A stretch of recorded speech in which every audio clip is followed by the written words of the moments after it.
Hi everyone, I'm Jake Weatherford. I'm a partner and wealth advisor at Castlepoint Wealth Advisors.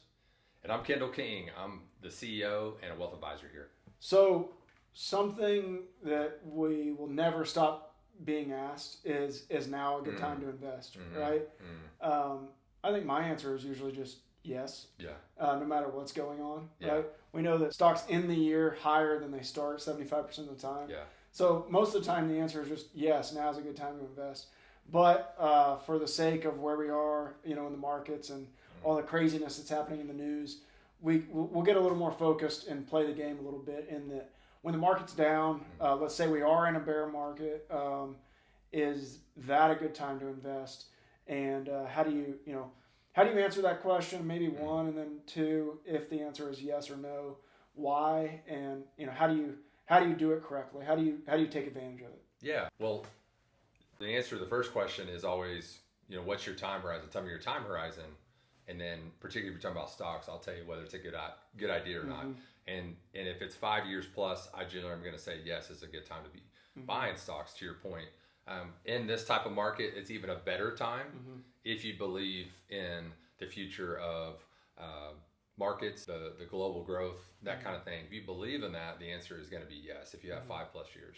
If you have less than that, that would be where there'd be more caution. Well, and the other thing, just to kind of build on what you said, is first of all, if you're going from cash to stocks, this is a great time to invest, right? Right. I mean, based again, assuming that you believe in capital markets, et cetera, et cetera. But we have to assume that to even just assume you're a stock investor, right?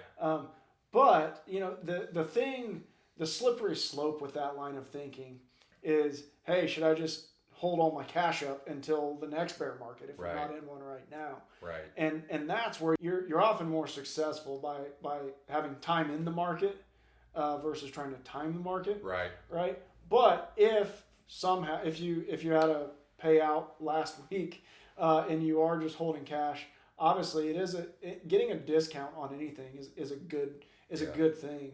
Right. And that's where too is, if you have had time in the market and you have a good asset allocation, long-term asset allocation, one way to take advantage of it is simply by rebalancing. We talked some about that in our last video. Right. So I find it very interesting to think about ways you can take advantage of down markets without letting that lead to other bad behavior in the future. Right. Jake, I always go back to having a plan is always the number one thing, right? And I think that's the thing that trips a lot of us up is, and I did it in my early years, right? Before I understood markets, if I would get caught up with the markets are doing this or markets are doing that. And sometimes I did well buying, sometimes I did poor buying. What I found is if I have a plan, if I know what I'm trying to accomplish with that money, and then I have kind of a plan of action, then the answer is going to be a lot more clear on my investment plan. And like I said, if you have 5+ years to invest, I found it to be a great time to invest, particularly when markets are under stress like now and they've gone down, because generally the value, anytime you see the prices going down, value's going up, right? Even if the markets are feeling like they keep going down, that's still a better time to be buying. And just to qualify that, we're not saying you shouldn't continue to buy when markets are going back up again. It's just this is an especially good time.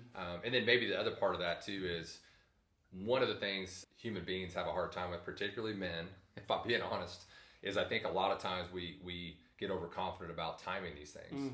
I remember I had a conversation with a client many years ago, and he was interested in buying more, but his mindset was, well, I'm not going to buy until the S&P drops to 1,200. This is a while ago.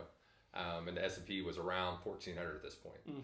And so what I said is, but what happens if it never gets to 1,200? That's right. Right? What are you going to do if it goes to 1,600? Yep. And of course, when we got to that point, he had no answer for it. And so that's why we worked on a plan so that he can start putting that money to work now. And there's a lot of ways, as you know, Jake, we can put money to work. It doesn't have to be a lump sum plan. History tells us that's the best way to do it. Right. You're probably going to do better just putting it in now. But there's other ways we can do it as long as we have a plan and we're not basing it on our emotions. That's right.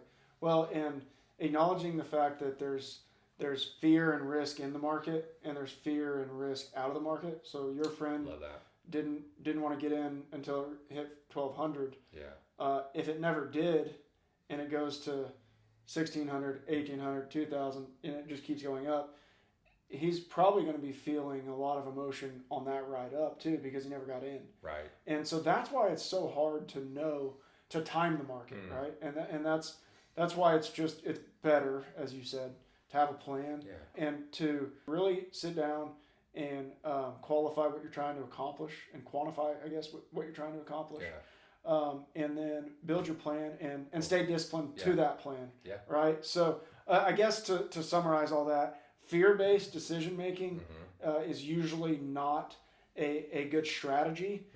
Basing your decisions on something that you can implement consistently, based on your goals, based on historical data, that's where we find success, and frankly, that's why we have jobs. Yeah. But I think anybody can implement that, and just recognizing that, hey, don't make decisions based on fear, and acknowledge all of the risks that are associated with the decisions you're making. Yeah. Well, a couple of things I heard you say that I really liked.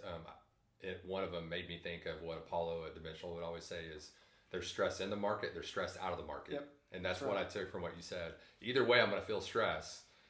Sometimes being out of the market can be more stressful, especially if you have things you're saving towards, retirement, college savings, whatever, a dream home, those kind of things. Yep. The other thing, when you talk about fear, such an interesting word, because in a similar way, there's always fear. It's like, what's the biggest fear we need to be thinking about, right? And in what we were just talking about, okay, yeah, I might feel fear being in the markets right now, or being in this investment plan, even if it is an awesome investment plan and it's, properly diversified, but maybe my fear is greater of not accomplishing my goals. And so I'm going to choose the fear that is the lesser of the two, right? That's right. And so I think fear is a human emotion. Obviously, we're going to experience it, but let's make sure we use it to our good, like you said, instead of letting it drive us to bad, poor emotional decisions. Absolutely. So that's a few ways that you can take advantage of down market.